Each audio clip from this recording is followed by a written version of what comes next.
interaction of undercover units with the private sector, the international element, and the relationship between the security service and undercover units, in particular, the SDS.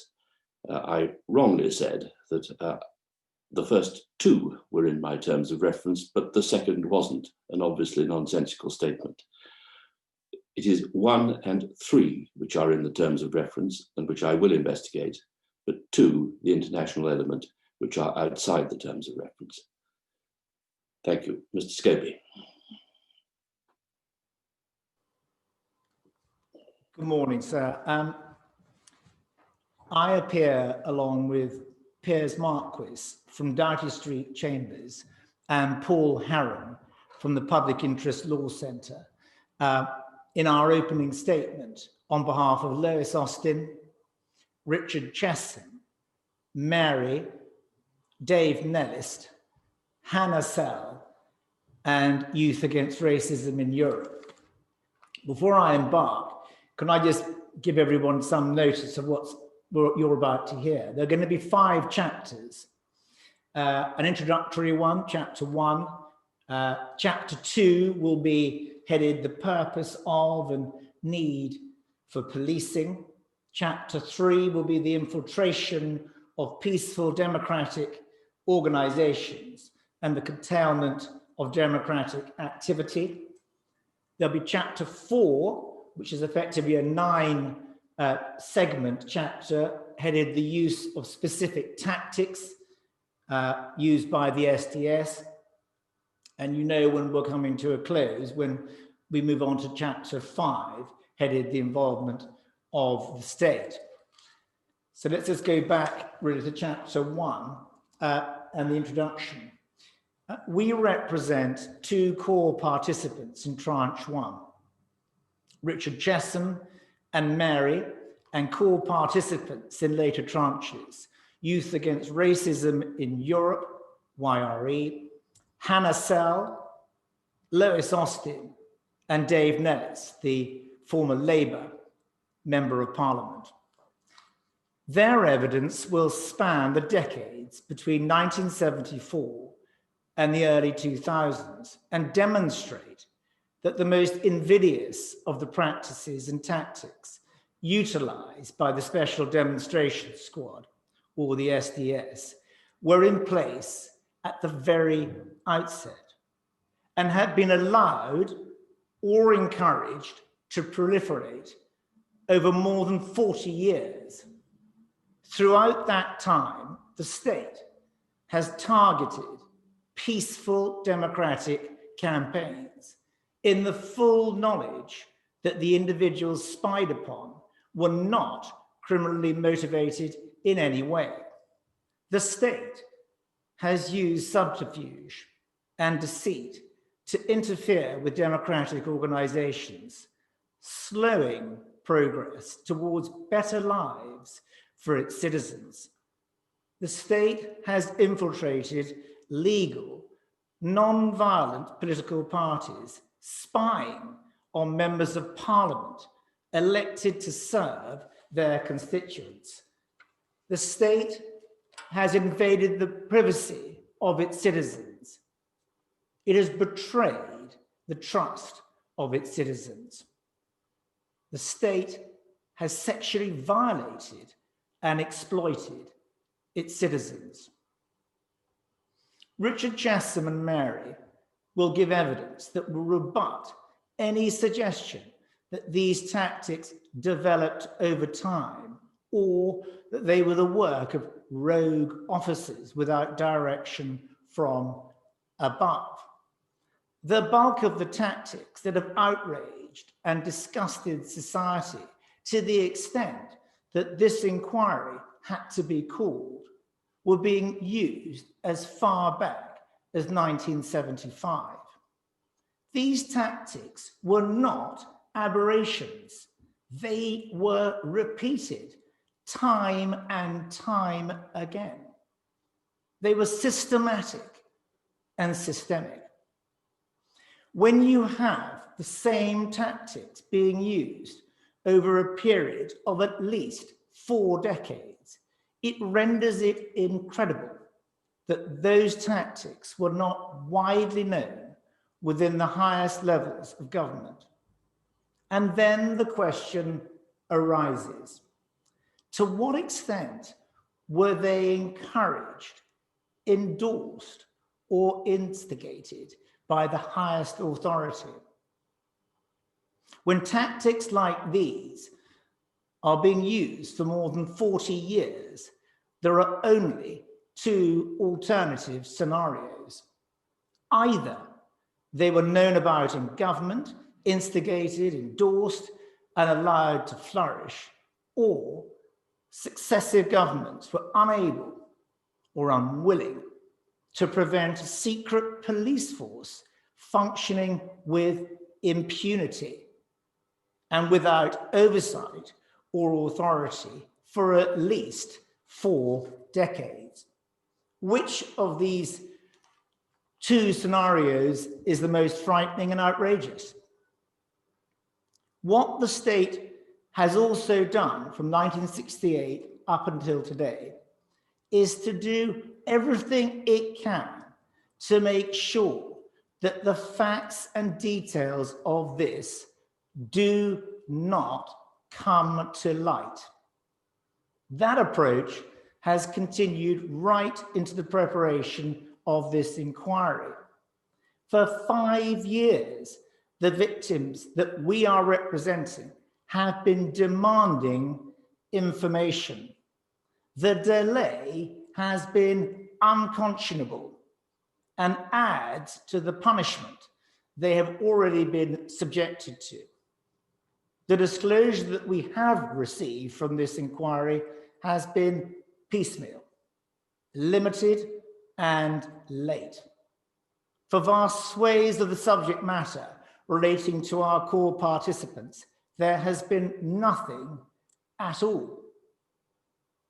Is it the state that is being deliberately obstructive, or is it the police? Can the state not control its police force to the extent of forcing it to properly comply with the remit of this inquiry? Or is it the inquiry itself which is failing? The impact of this lack of sharing of information is that non-state, non-police core participants have been excluded from the investigative process. If this inquiry wants us to assist, it needs to include us. Currently, we're in the dark. The overwhelming feeling amongst the non-state core participants is that they always will be. We will deal with the detail of the lack of disclosure and the approach of the inquiry later. For the moment, it needs to be underlined that this opening statement is made in the terms that it is, despite the almost complete and apparently deliberate vacuum of information from the state. Chapter 1, 2, in fact, purpose of a need for policing. This is an inquiry into the police, who should exist to safeguard citizens and to prevent and deal with crime.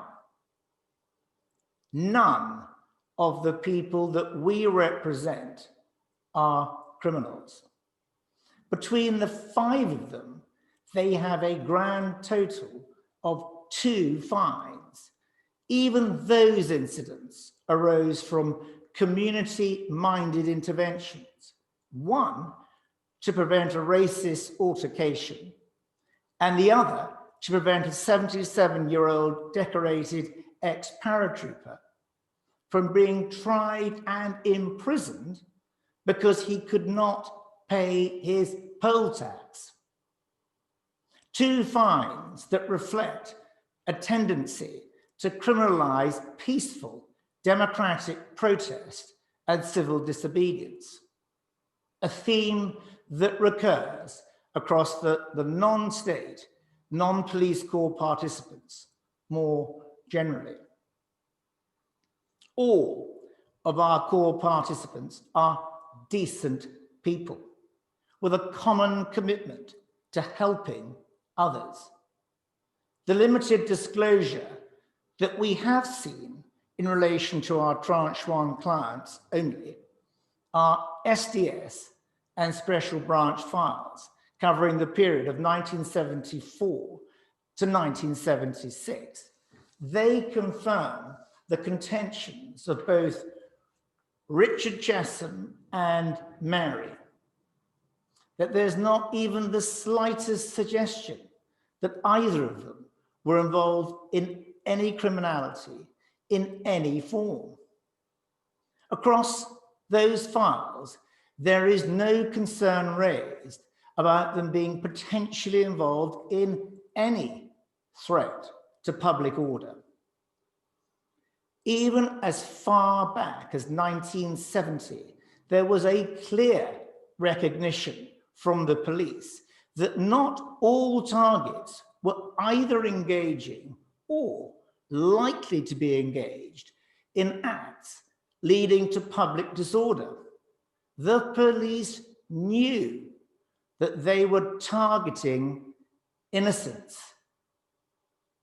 It must have been crystal clear to Rick Gibson, the officer that spied on Richard Chessum and Mary, that both were vigorously anti-violence and that neither were concerned with any form of criminality. And yet, they were both subjected to intrusion in their personal lives, with far-reaching ramifications in both of their cases.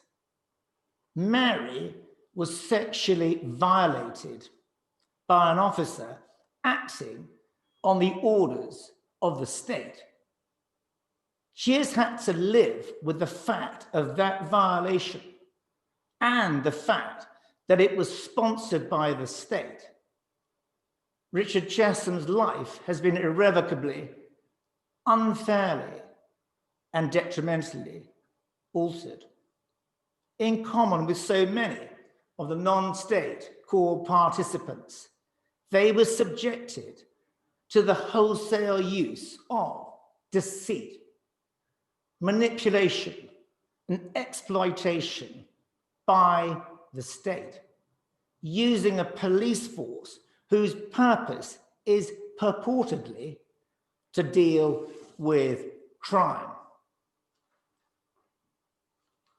Chapter 3, the infiltration of peaceful democratic organizations and the curtailment of democratic activity. The Metropolitan Police Service's position is that the SDS was conceived to limit the impact of public disorder in the aftermath of the 1968 demonstrations in Grosvenor Square.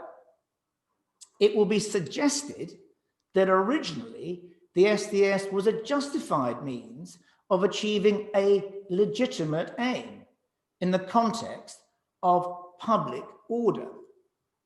Even if that were so, it is clear that within a very short time, it had transformed into something else.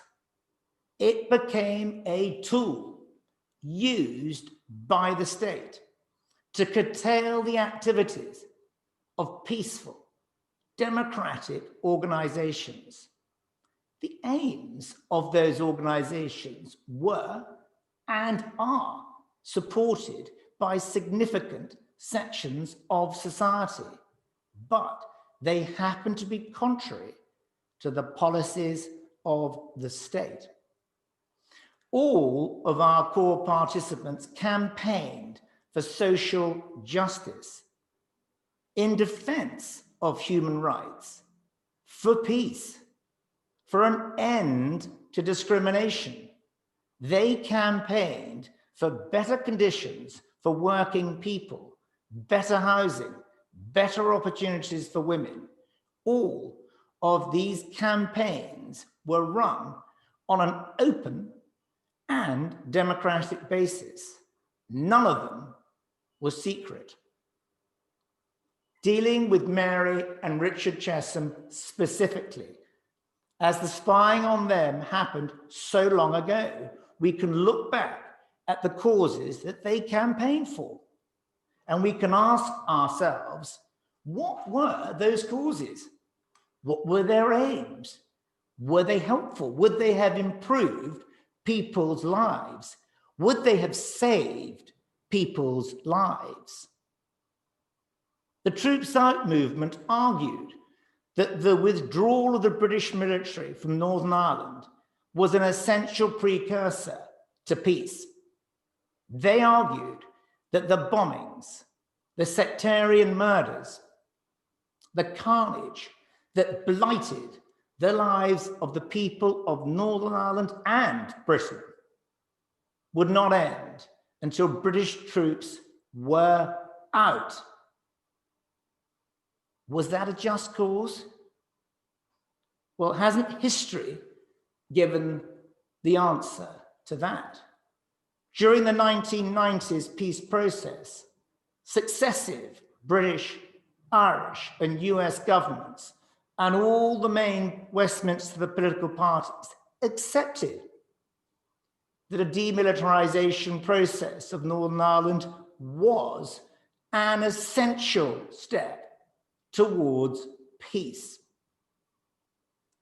Mary and Richard Chessum campaigned against mass incarceration without trial, internment, and other draconian state measures in Northern Ireland and Britain. They argued that these sweeping repressive powers acted as a recruiting sergeant for those disposed towards violence, fueling and prolonging the conflict. Was that a just cause? Again, hasn't history given the answer to that question? Richard Chessum and Mary campaigned for justice in the aftermath of Bloody Sunday, arguing again that state violence such as that just served to fill the ranks of the Provisional IRA and loyalist paramilitaries, ensuring the cycle of violence continued. Decades later, the inordinately protracted Savile inquiry provided some of the answers. The state was forced to apologize. Too little, too late. Mary and Richard campaigned for the anti-apartheid movement against the racist, segregationist policies of the South African government, against atrocities like the Sharpeville massacre, against a legal system that actively discriminated against non-whites in South Africa at a time when the British state was supportive of what was going on over there. Was that a just cause? And once more, hasn't history given the answer to that question? They campaigned against institutional racism in the police force, a fact confirmed by the Macpherson report. In each case, ask yourself, have they been proved to be on the right side of history? Yet in each case, the state interfered with, spied on, reported on, and actively sought to undermine the campaigns of Richard and Mary and others, in each case, prolonging the violence. The next chapter. the use of specific tactics. And I've said we are dividing these into 9 separate tactics or devices used by the SDS. So, number 1, the targeting of non-criminal political organizations. The methods used by the SDS were tactics. They were devices designed to achieve an end.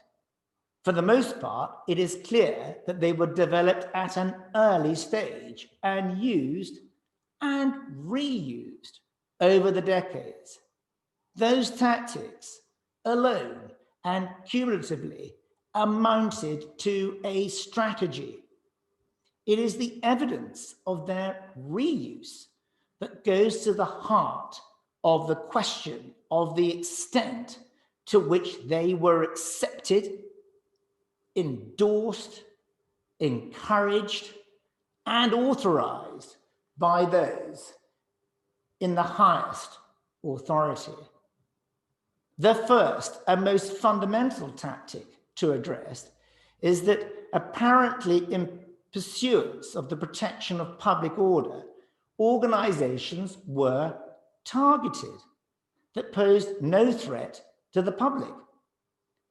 The Troops Out movement posed no such threat. They were an open public campaigning group that drafted alternative white papers on legislation. They organized public meetings and lobbies. They organized demonstrations in accordance with the right to demonstrate. They spoke with elected representatives in local councils and parliament. They did what any campaign group does, from shelter to the Child Poverty Action Group.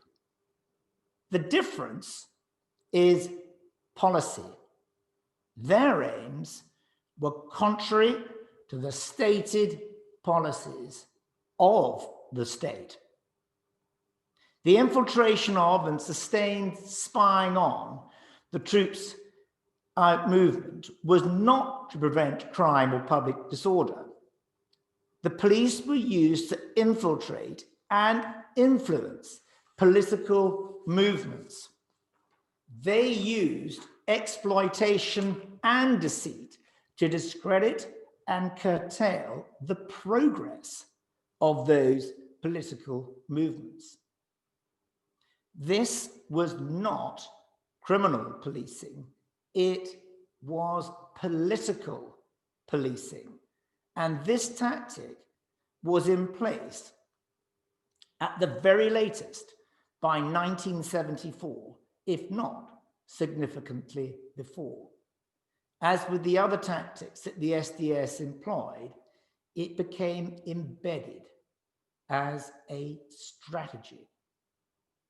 Tactic 2, the infiltration of left and left-leaning political movements only. A notable theme that stretches across our core participants and once more over the decades is that the infiltration of political movements was overwhelmingly confined to movements to the left of the political spectrum.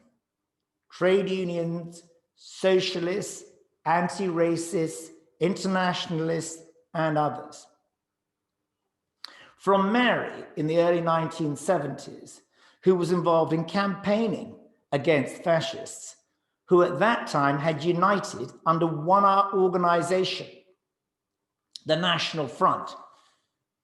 Mary had been driven to campaigning by a firm conviction that the state was doing little or nothing to prevent this extreme right-wing organization. She watched National Front members smash up a meeting in East Ham whilst police officers stood by. Her conviction is given credence when one looks at the activities of the SDS. There was no infiltration of right-wing groups at all in those early days. Richard Chessum, Lois Austin, Hannah Sell, Youth Against Racism in Europe, and Dave Nellis, MP, were and are all committed anti-racist campaigners. Looking back now, over 40 years of SDS infiltration of activist groups, we do not know exactly how many groups were infiltrated because we have not been told. It seems that there were over 1,000, and only the tiniest of fractions, perhaps only 3, were from the right wing. Wouldn't a unit that was genuinely prioritizing public order and violence be putting resources into groups that actually go so far as openly advocating violence? But rather than concentrating on organizations that fracture community cohesion, the concentration has been on individuals and organizations, like all of our core participants, who have spent their lives campaigning for peace, workers' rights, better living conditions, wages, jobs, and the environment. What does that say about the nature of the British state and its priorities? Again, this tactic has been in place since 1974 at the very earliest. It was part of the strategy. Tactic 3, political police officers, the obtaining of high office in targeted organizations, the infiltration of non-threatening and non-extremist organizations coincided in the early 1970s, if not before, with the introduction of another tactic. This one had been specifically prohibited in the first days of the squad for good and obvious reasons. In the Tranche 1, Phase 1 disclosure that was served on the 30th of September this year, a document was provided that had been penned by Chief Inspector Dixon, who founded the squad and was its earliest commanding officer. That document, entitled "The Penetration of Extremist Groups," attempts to lay down basic principles for this type of operation. In fact, it dealt primarily with practical issues rather than ethical considerations. However, in a section marked "Scope of Activities," it did lay down one fundamental principle. It stated, a firm line must be drawn between activity as a follower and a leader, and members of the squad should be told in no uncertain terms that they must not take office in a group, chair meetings, draft leaflets, speak in public, or initiate activity. No rationale is given for this clear policy decision, but one would hope that it was designed to ensure that the police would not influence, or at least would not be seen to be influencing, the direction of the infiltrated political movements. Interestingly, all of the early SDS officers who provided statements pre-1974 maintain that they had not taken any positions of office within any organization.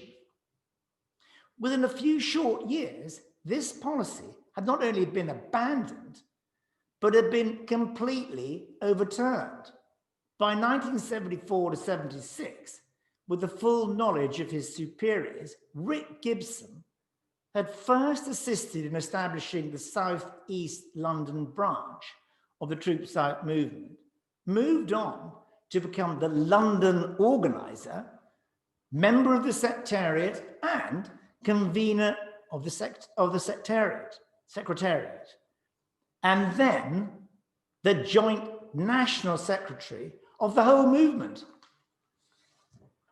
He was speaking at and chairing meetings, not only of the Troops Out movement, but also at the Marxist discussion group, Big Flame. He was producing promotional material. He had access to national membership lists. He had the potential for influencing the direction of the movement as a whole. We know from one SDS report that Gibson reported to his superiors that he used his position to launch a scathing attack on sectarianism within the movement. He was effectively using his position to discredit others within the organization and assist in sowing discord.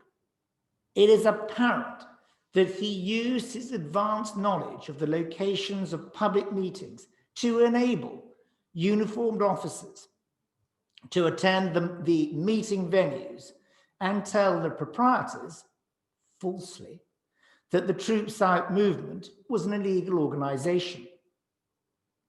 The venues were encouraged to cancel the meetings. Gibson used his position to curtail the progress of the movement. This political policing was undertaken with the full knowledge of his superior officers. They, in turn, submitted reports up and along the chain of command, passing the information beyond the squad itself and across, at the very least, the different departments of Special Branch and to MI5. We do not know what material we have not had access to, be it because of redaction, non-disclosure, misplacing, or shredding. We have not yet seen anything in relation to our core participants in later tranches.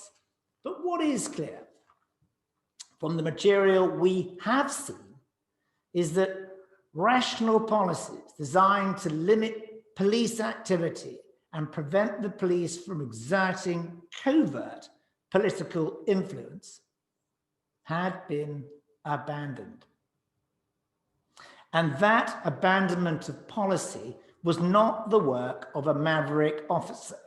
It was done with the full knowledge and endorsement, not just of the commanding officers of the SDS, but of Special Branch as a whole and the Secret Service at the very least.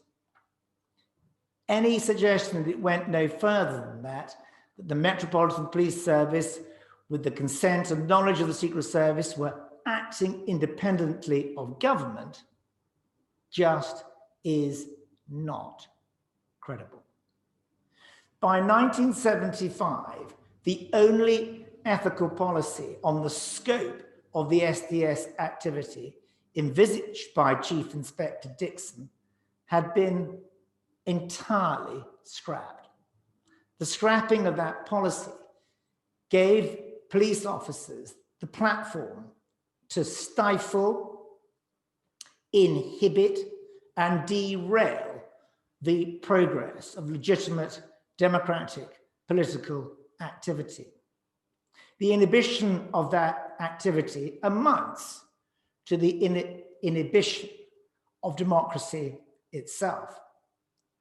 This is state interference with the right to organize, campaign, demonstrate, and to progress to a better world.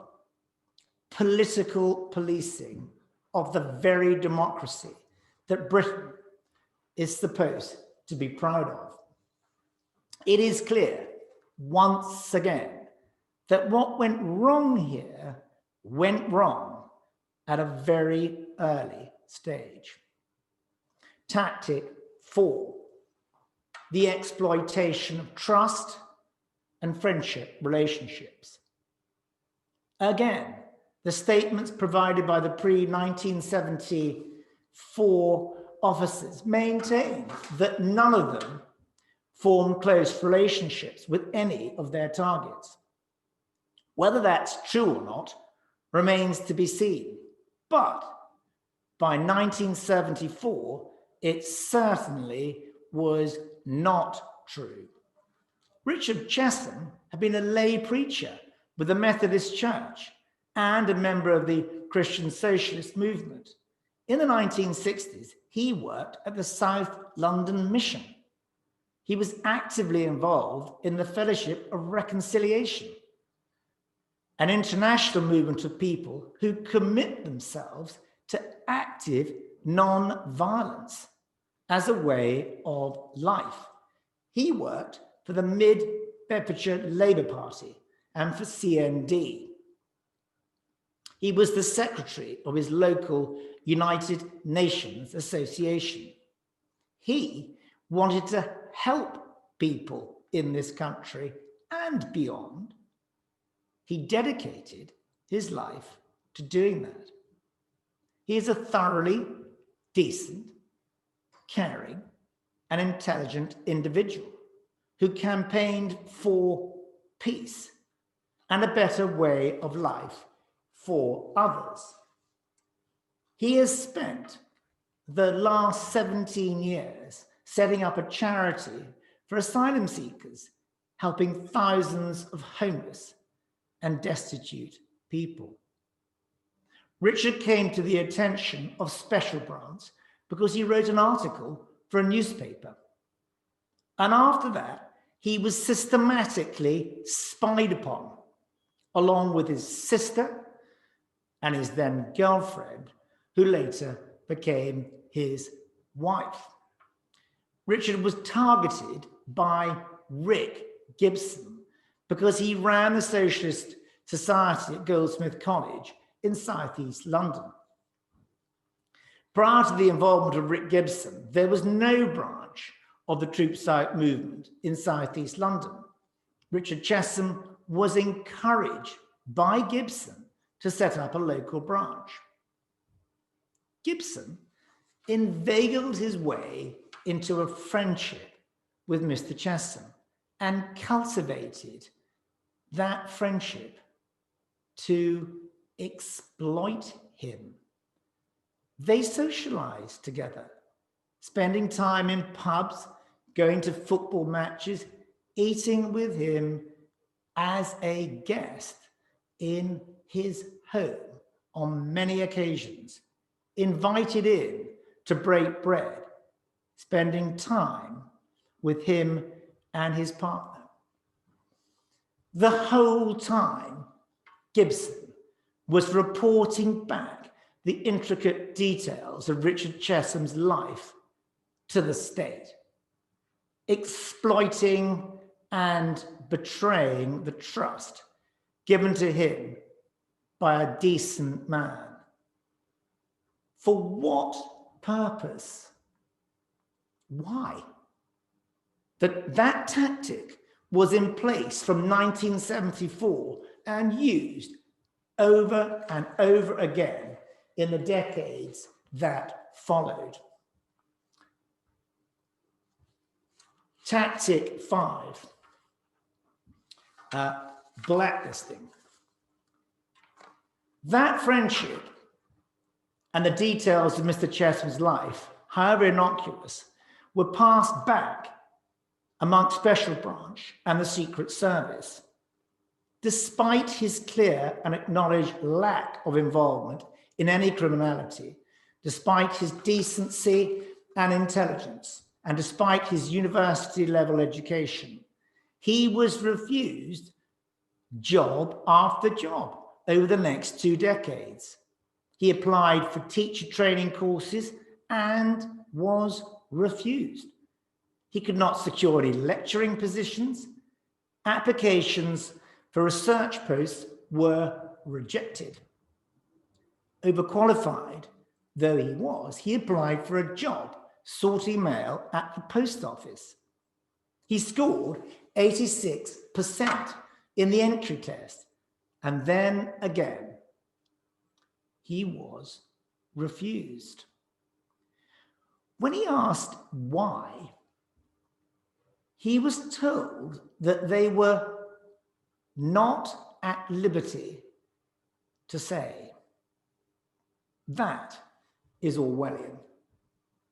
Blacklisting was always a fear of campaigners. Such was the concern that members of the international Marxist group used pseudonym party names precisely because they were aware that political opinions could lead to economic blacklisting. Richard Chessum was Churchill and Mary was Millwall. That fear was not unfounded. In 2009, the Information Commissioner established that thousands of files had been held blacklisting workers purely on the basis of their views.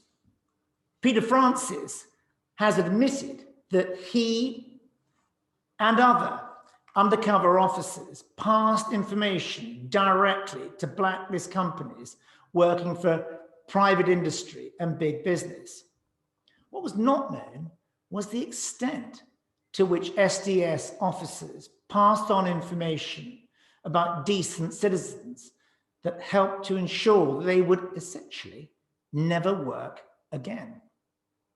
Their whole lives were fettered and restricted.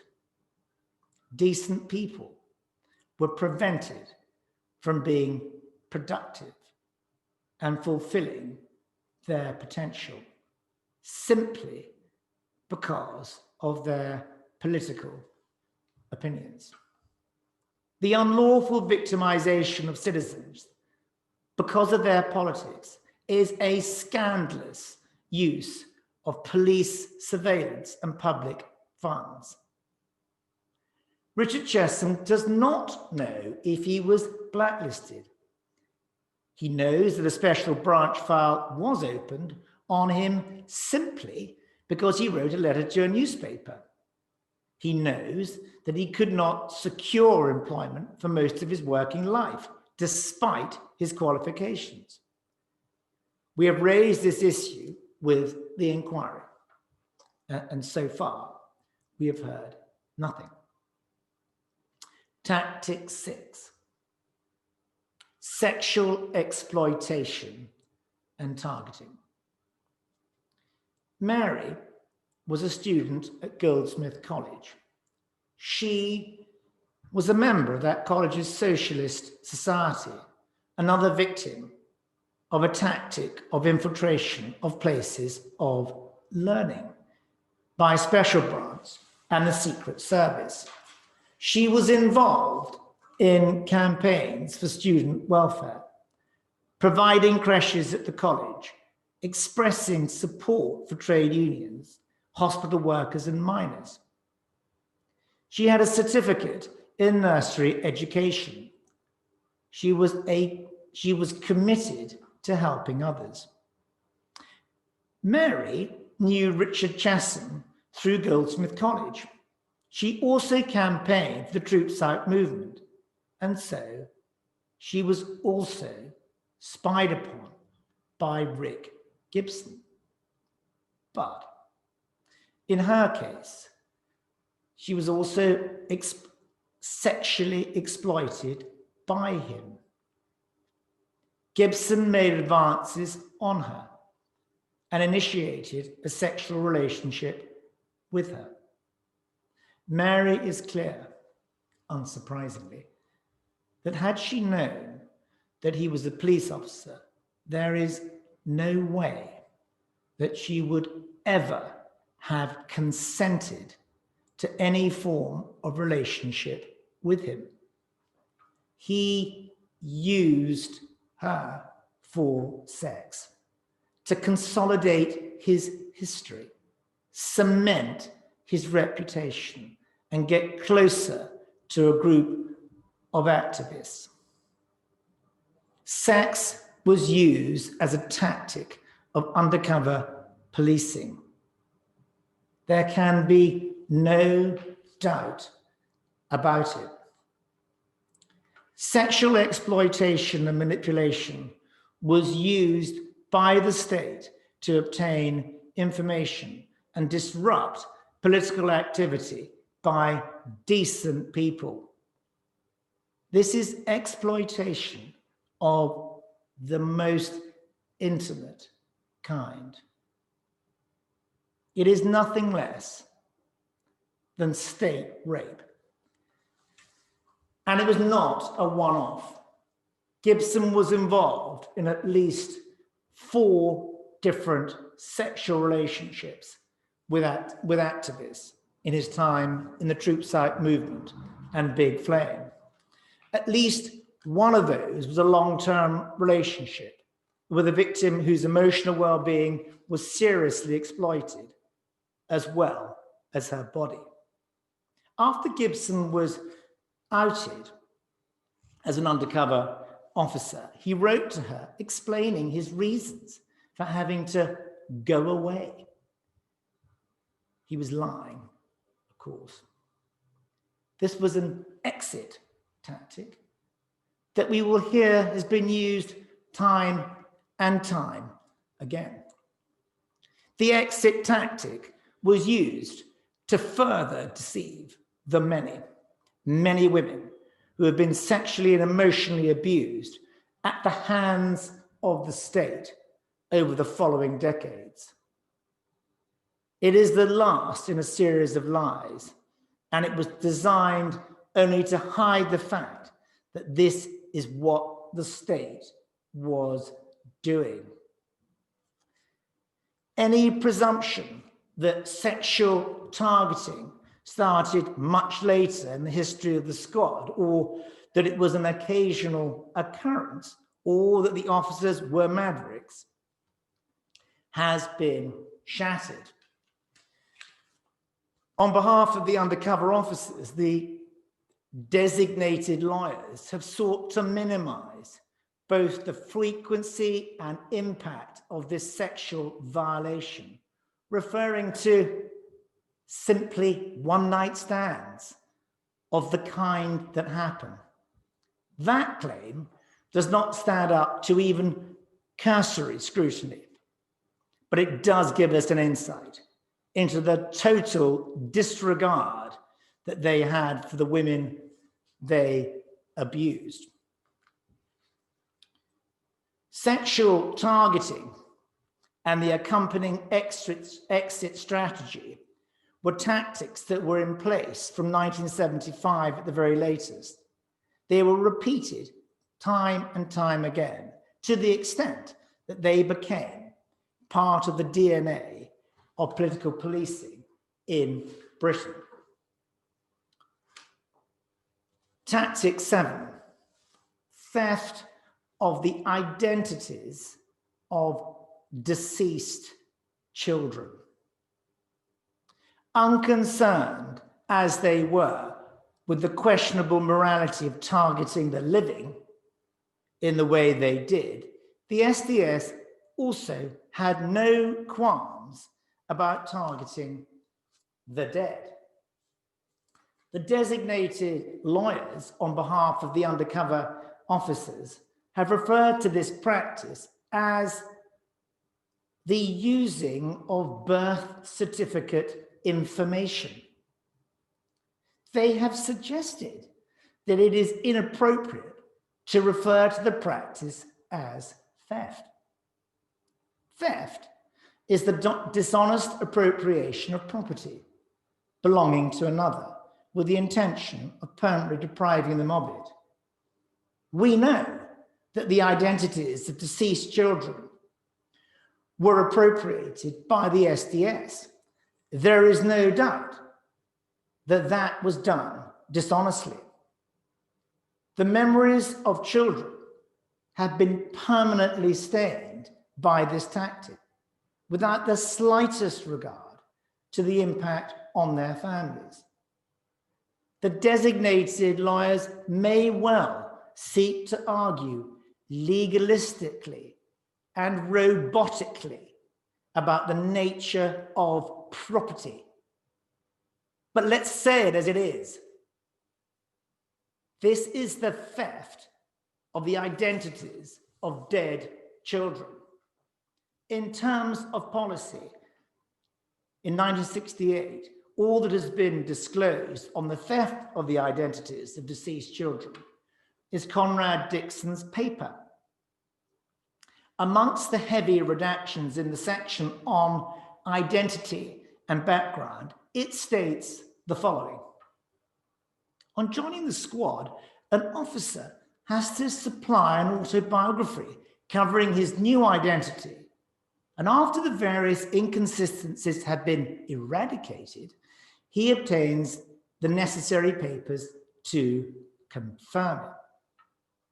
That entry suggests that the burden of identity creation is placed on individual officers with some input from superiors or others to eradicate inconsistencies.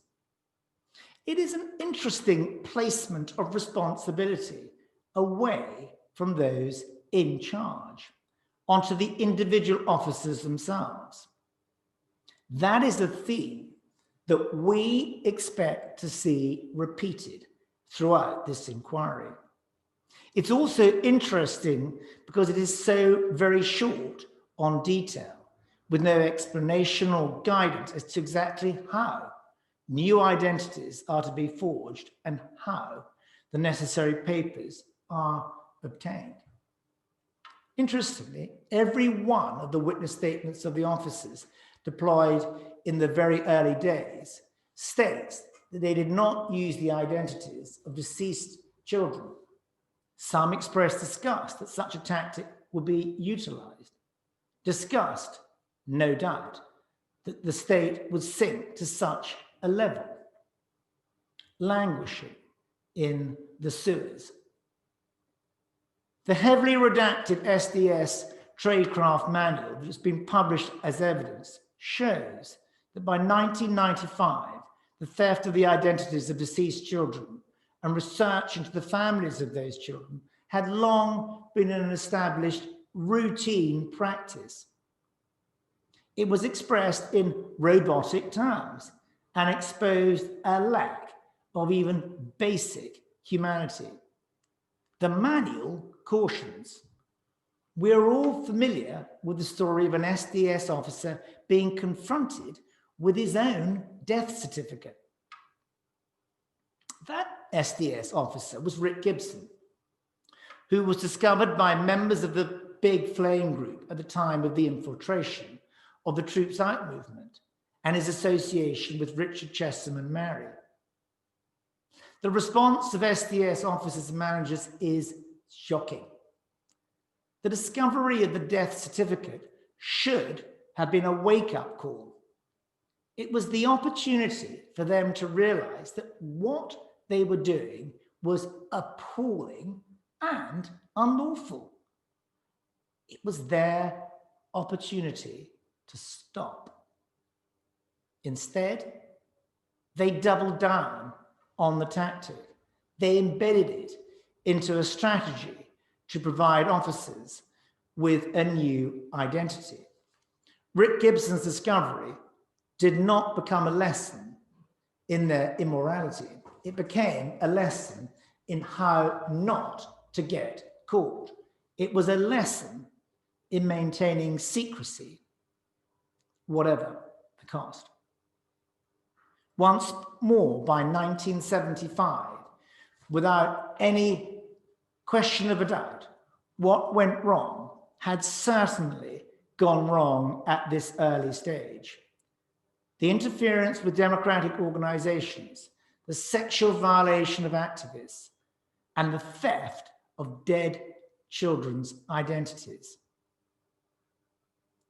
Tactic 8, provocation of criminality.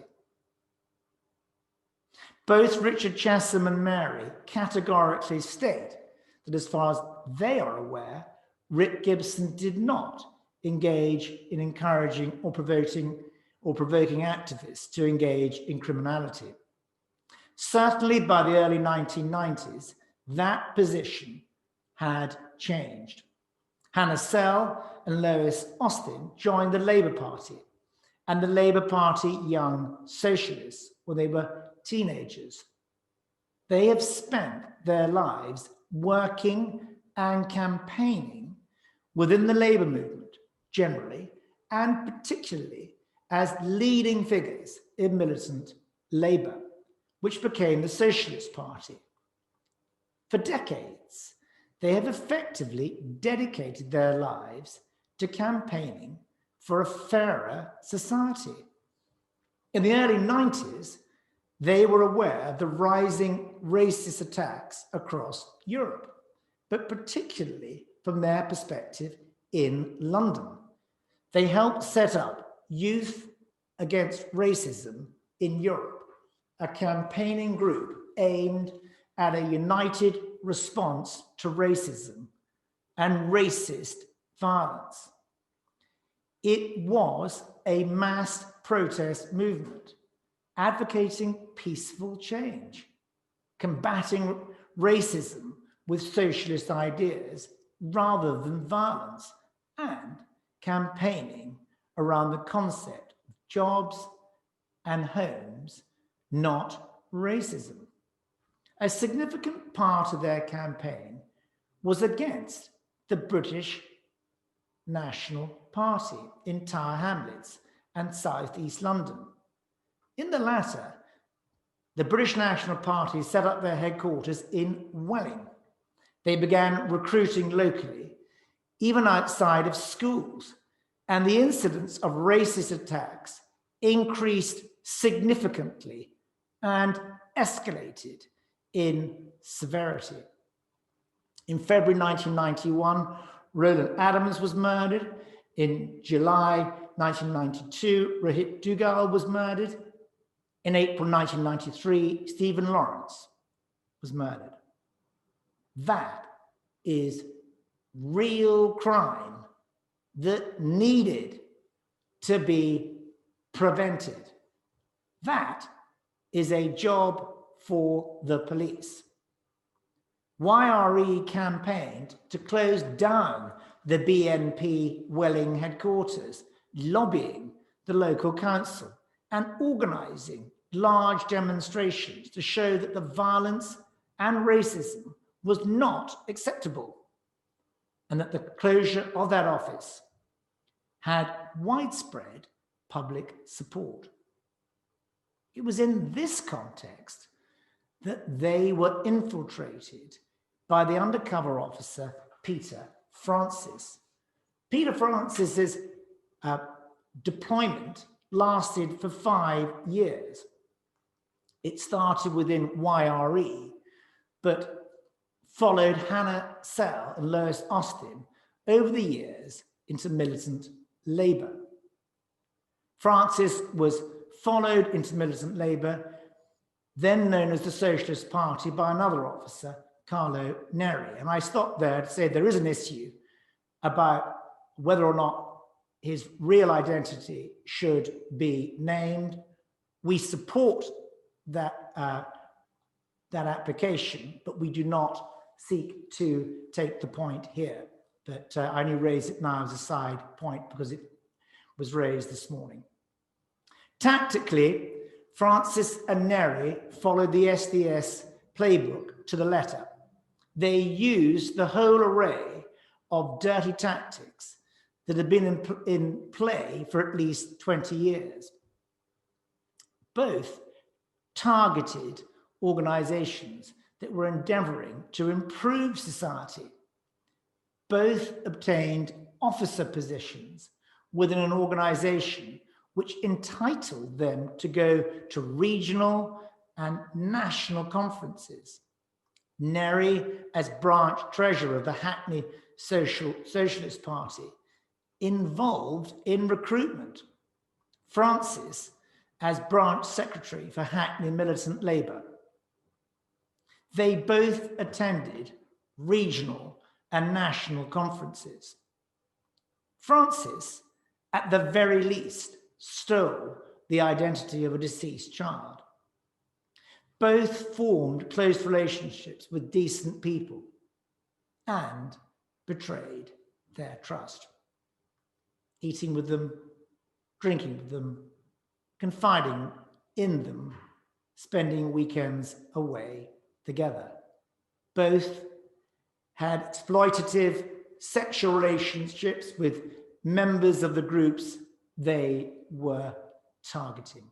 Each had at least 2 such relationships. Francis admitted to journalists that sexually exploiting activists was indeed a tool to maintain cover and glean intelligence. It was a tactic.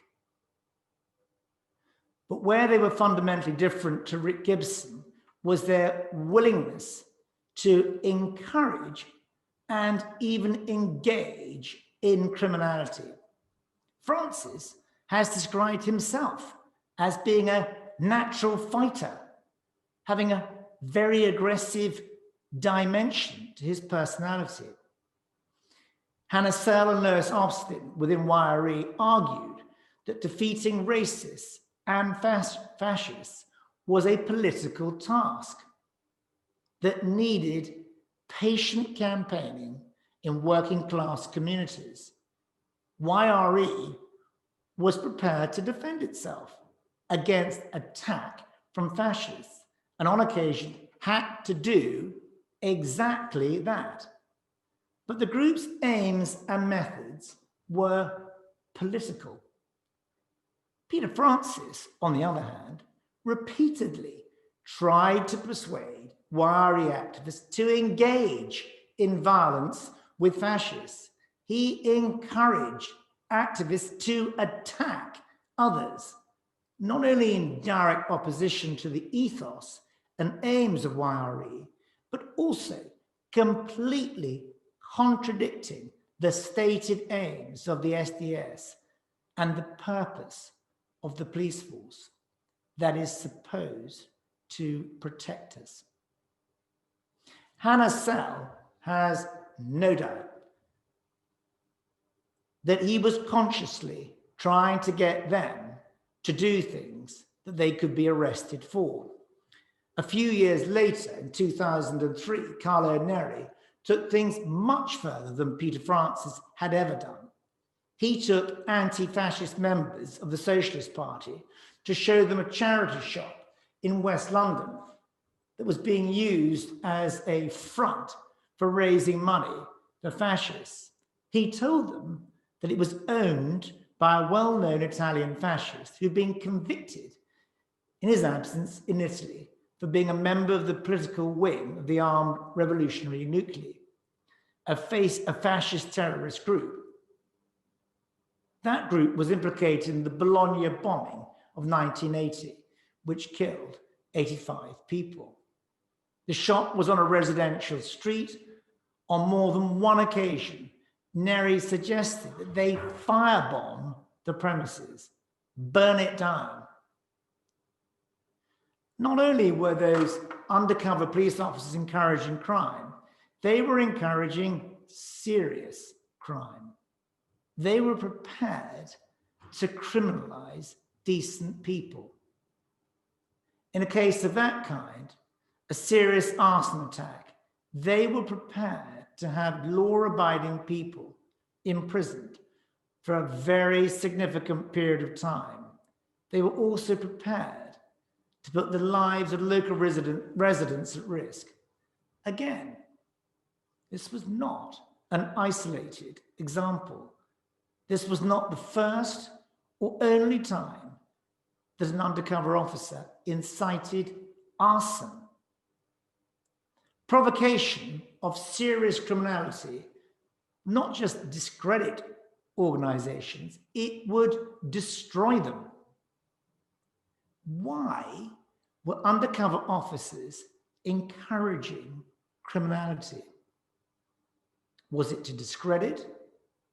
Was it because the SDS were trying to justify their existence, creating crime where there was none?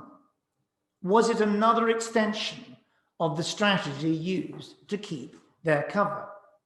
It raises another issue. As with all of these tactics and strategies, has the use of these tactics been stopped since the inquiry was ordered in 2015? To what extent are they all still ongoing?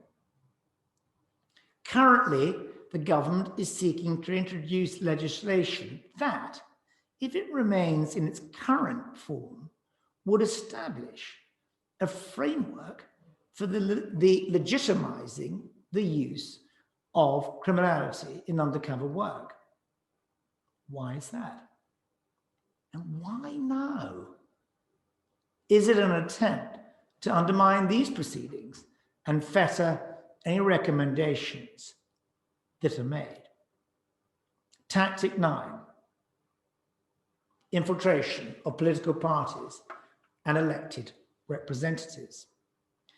The other aspect of Francis and Mary's deployments that differed from most of the early SDS activity was their infiltration of a political party rather than a campaigning group.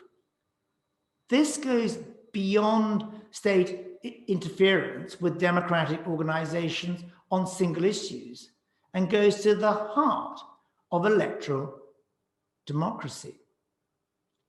The infiltrations included putting officers into the Labour Party, the opposition to government. This is interference with democracy, full stop. Francis and Mary infiltrated and interfered with militant Labour and the Socialist Party, which we say is the tip of the iceberg. Bearing in mind the leading role of militant supporters in Liverpool City Council, the poll tax campaign and anti-racist campaigns, we contend that political policing by SDS and MI5 was sanctioned at the highest levels. This political interference goes back historically, at least to the mid to late 1980s. Dave Nellist was the Labour Party Member of Parliament for Coventry South East from 1983 to 1992. He was always avowedly a socialist member of the Labour Party. He was a constituency MP who was well known for his support of the militant newspaper and a member of the Socialist Campaign Group of Labour MPs, which included Jeremy Corbyn, Tony Benn, and Dennis Skinner. He was thoroughly committed to his constituents, spending a significant part of his time in his constituency concentrating on local issues. Alongside that local commitment, he nevertheless managed to maintain one of the highest voting records in Parliament throughout his 9 years as an MP. It was widely known throughout his time in Parliament that he only retained part of his MP's salary for himself and his family. Every year, he lived off the average wage of a skilled worker in Coventry. The rest of his salary was donated to the Labour movement and to socialist causes. He organised the opposition to increases in MPs' pay, forcing a vote in July 1987, arguing that members of Parliament should live at the same standard as those they represented. 36 MPs voted against the pay rise, whilst more than 400 voted for it. Eventually, in 1992, he was expelled from the Labour Party as a result of his dedicated opposition to the poll tax and his support of the estimated 14 million people who could not or would not pay that tax. His constituency party was suspended, and another Labour candidate was imposed on Coventry South East. Ironically, that was the year that he was awarded the Backbencher of the Year award by The Spectator. Later, in 1997, he helped launch the Socialist Party alongside Hannah Sell and others. But whilst he was a serving Labour MP, MI5 contacted the West Midlands Police Force, and having been tasked to infiltrate militant, they targeted Dave Nellist. We know this only as a result of the police admissions on a documentary programme, True Spies, broadcast back in 2002. An agent supposedly tasked to infiltrate militant, in fact, cultivated Dave Nellist, getting close to him, helping him, and accompanying him to meetings. The clear inference is that an undercover officer was planted within his Labour Party constituency office. The targeting of Dave Nellist is different to that of other MPs. He was not targeted on the basis that he was associated with a campaigning group. He was a constituency MP who happened to support the militant newspaper. His constituency office, where he worked on behalf of the people of South East Coventry, was infiltrated by the West Midlands Police. He was a serving Member of Parliament in opposition to the government of the day. Apart from the fact that this was a blatant attack on the functioning of our democracy, this infiltration raises other issues. The first is that the targeting was at the behest of MI5. We know that from the very outset. In 1968, the SDS was supplying material to the security service. Peter Francis maintains that he supplied MI5 with files in relation to members of militant. He states that he outed an ineffective MI5 officer who was spying on militant. Some critical questions arise that need to be answered. How engaged was MI5 within the Socialist Party? Why is the state putting agents into political parties? The state may not like the policies of the Socialist Party, but their remit is to protect us from terrorism and criminality. We choose who we want to elect. That should be the essence of parliamentary democracy. This is not the only example of MI5 operating covert surveillance of organizations within which militant supporters had won elected positions. When cabinet papers from 1984 were released under the 30-year rule, they revealed that Cabinet Secretary Lord Armstrong, at the behest of MI5, presented a paper expressing concerns about the election of militant supporters in the Civil Servants Trade Union, CPSA. Lois Austin is a full-time official for the Public and Commercial Services Union, the PCS, which is the current incarnation of the CPSA. The result was the establishment of the Orwellian sounding interdepartmental group on subversives in public life, with Prime Minister Margaret Thatcher recorded as stating that the civil service should be very ready to sack subversive troublemakers. This was government-sanctioned victimization of democratically elected trade unionists. Meetings of the interdepartmental group were attended by the Metropolitan Police Deputy Assistant Commissioner and officials from the security services. As for Dave Nellis, at what stage did the security service and the police start to work so closely together that MI5 was asking the West Midlands Police to infiltrate a serving member of Parliament? How were the West Midlands Police in such a position as to be able to manage that kind of a deployment? This inquiry has prioritised questions in respect to the London-based SDS, but the West Midlands Police were able to put an officer into an MP's constituency office. They were spying on one of their own elected representatives. This goes beyond the SDS.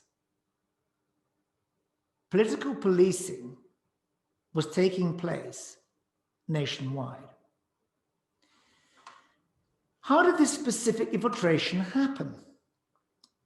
The chief constable must have been asked, who was that officer accountable to? How could such an assault on democracy be sanctioned without asking high authority? What authority? Did the West Midlands write to the Home Office for authority in respect of this request? If not, why not? Is it really conceivable that they did not? Which Home Secretary did they ask?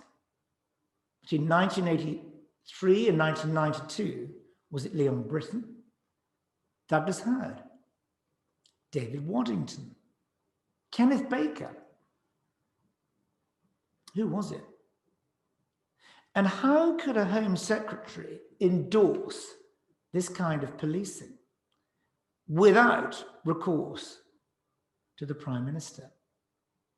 Is it really credible in any way that this could be the work of a rogue or maverick Minister of State without the highest authority being engaged? And this brings us to the key question in this inquiry. How high did this go? Chapter 5, the involvement of the state. We know that at its conception, the SDS was authorised and funded by the Home Office. We know from SDS officer witness statements there was a clear feeling amongst the rank and file of the squad that the unit had been ordered by the Home Office and that the Home Secretary, James Callaghan, had himself been put under pressure from above to do something. We know there was clear concern from the outset that the existence of the squad could cause acute embarrassment for the Home Secretary. The Home Office needed assurance that a careful watch be kept to guard against disclosure. In 1969, Commander Smith, the Special Branch, wrote, "The Home Office view may be that the exceptional methods as practiced by the squad are only justified in special circumstances when the importance of the product outweighs the political danger run by the government, should its existence and methods of operation be officially exposed. There was clear recognition of Home Office and government involvement, and there was clear recognition that the government was terrified of exposure. We also know from the witness statement of David Robertson that Special Branch would go to extreme lengths to make sure that responsibility for the unit was never discovered. When his deployment was discovered by campaigners, the fear of exposure within the Metropolitan Police was so extreme that both the head of Special Branch and the Deputy Commissioner went to speak to him in person. They instructed him to say that he was acting completely off his own bat. You carry the can. Is can carrying going to become a recurring theme? Interestingly, since our opening statement was first submitted, we've been told by the inquiry that David Robertson will no longer be called to give evidence due to health reasons. There will be no questions asked on the detail of the visit to him by two of the country's most senior police officers, or of his own apparently livid reaction to that visit. In the inquiry's opening on Monday, there was no reference to this important point. An early example of cover-up, sanctioned at least by the very upper echelons of the police. Richard Chessum, Mary, Lois Austin, Hannah Sell, YRE, and Dave Nellish show that all of the tactics in the playbook were in use for more than 4 decades. By now, the tactics have become ingrained devices, endemic to the whole system of undercover policing. Are we really going to be told that all of this was off the officers' own bats? Thus far, the disclosure from the inquiry has consisted of material from police files only. On the face of it, there have been no internal government documents sourced from government files provided to us. We do not know what, if any, work the inquiry has actually done on researching how far up the chain this went. How far have Home Office and government files been accessed in relation to the SDS?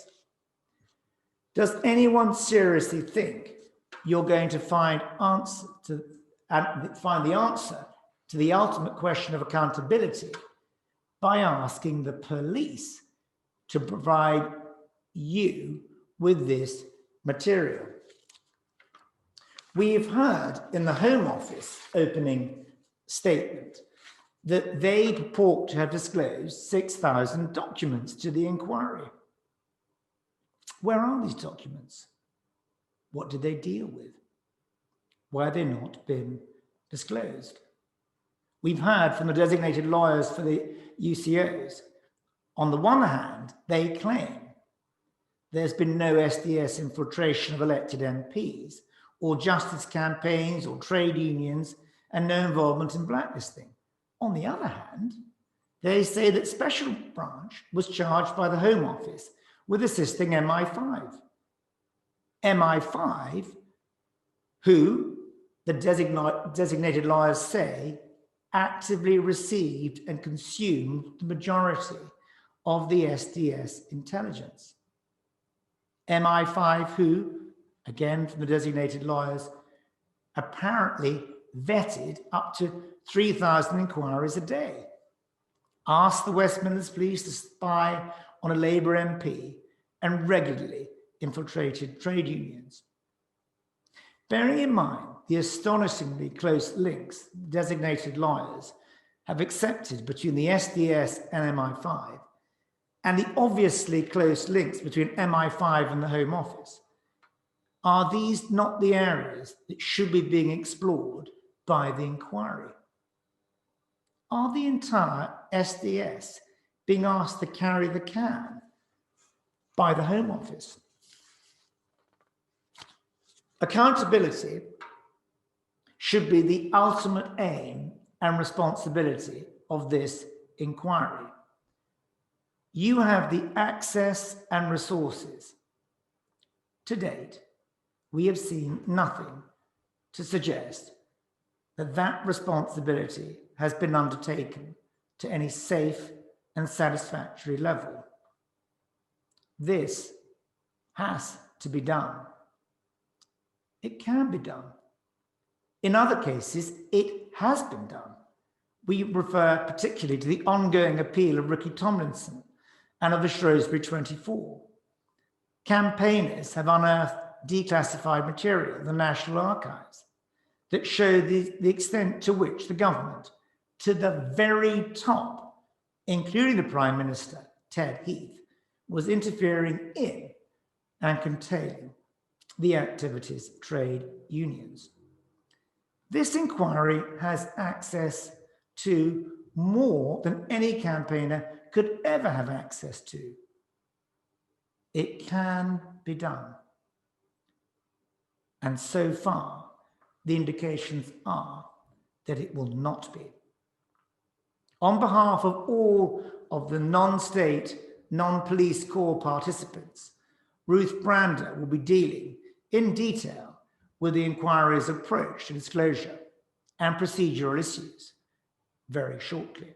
So we will simply highlight some of the main issues that have impacted on our core participants so far. It has been 5 years since this inquiry was announced. Our core participants in the later tranches have not received a single statement or a single page from the police files that were kept on them. Richard Chessum and Mary in Tranche 1 and Phase 2, due to be heard at the end of January next year, have not received a single witness statement in relation to the infiltration that they were subjected to. They've been told that the witness statements exist. They've been given the cover names of 3 further undercover officers that spied on them and asked if they can comment on those individuals. Gary Roberts, David Hughes, Jim Pickford. Both Richard Chessum and Mary have made it clear that after 45 years, it's difficult to remember the names and have asked if they could see photographs to see if they can assist. We're talking about photographs from 45 years ago of 2 men who were presumably in their 20s then and would be in their 70s now, and one of whom is deceased. We're talking about those photographs being shown to our 2 core participants who were victims of their spying, who are also both of advanced years and who have lived blameless lives. Nothing has been forthcoming.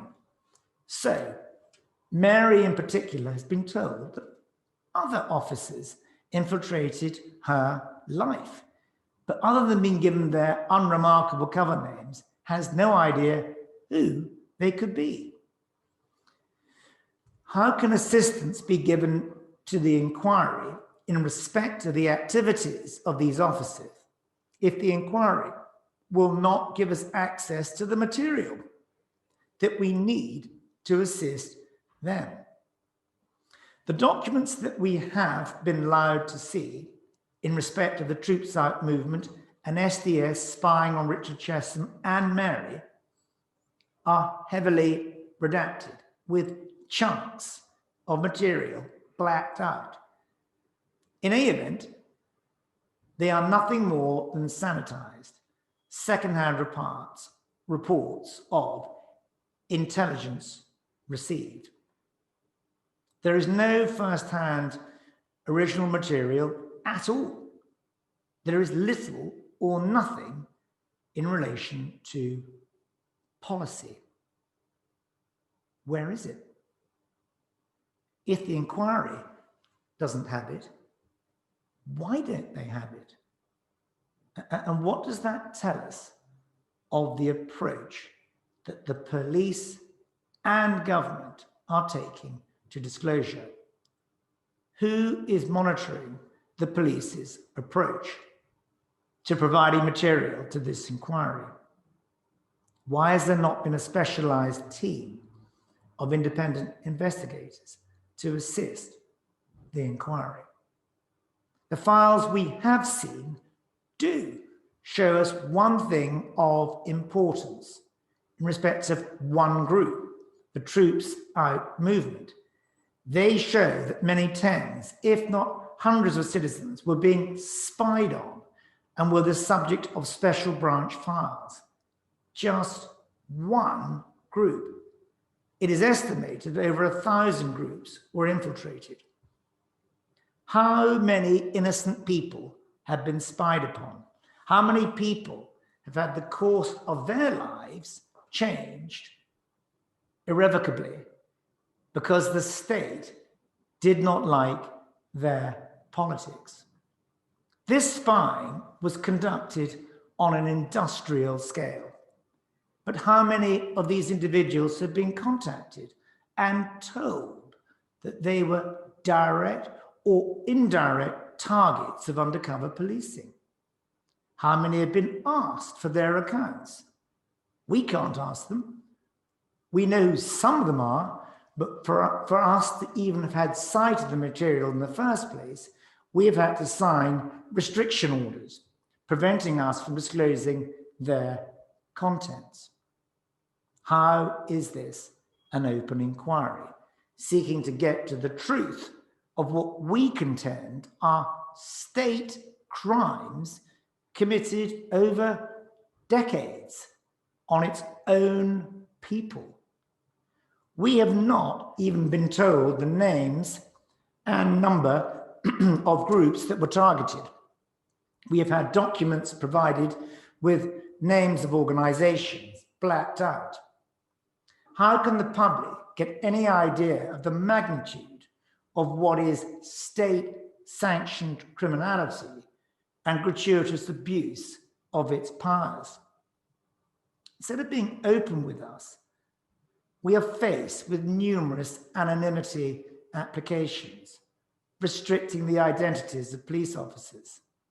Having had their rights to privacy abused by the state for such a long time, those we represent are well aware of the need to protect the privacy of the families of some of these officers. But many of the applications refer to harm, suggesting an element of danger that simply does not exist. The police are trying to steer this inquiry to a conclusion that there was criminality that had to be prevented. This is nothing more than an attempt to justify the unjustifiable. We expect to see more of that in the same way that we expect to see investigations into accountability going no further up the chain than some undercover police officers and their direct superiors being cut loose and rendered expendable. If the democratic rights of ordinary citizens are to be protected, this inquiry has to go further than that. It has to concentrate on the victims, properly include them, provide them with the material and representation that they need to be genuinely assisted. Otherwise, they are being treated with a disdain that mirrors the behavior of the state and the SDS. It has to lift the veil of secrecy that was the trademark of the SDS and those in government that ordered it. Otherwise, it will become simply another tactic in the strategy of concealment and deceit. It has to behave in an objective, open and democratic way. It has to genuinely deal with accountability. It has to properly investigate where and with whom the responsibility lies. It has to delve into the state's fear of discovery. It has to ensure that it does not end up like the superior officer of David Robertson, trying to find a way to make the foot soldiers carry the can. And when it has concluded, we seek not just a condemnation of the methods, but an end to all political policing, for a police force which is democratically controlled and accountable to the communities that they should be serving. Thank you, Mr. Scobie. May I correct one assertion of fact that you made? Yes, of course. You said that HN 45 is not going to be called to give evidence. That is incorrect. Right. I was told relatively recently that he suffered a medical condition Yes. that required urgent, immediate treatment, which I understand he has received. The condition has been independently confirmed to me. It is such that I believe it will permit him to give evidence in phase 2. It is certainly the intention of the inquiry that he should be called to give evidence, for amongst others reasons that you've expounded. Thank you very much indeed, and that's extremely helpful to be given that updated information. Thank you.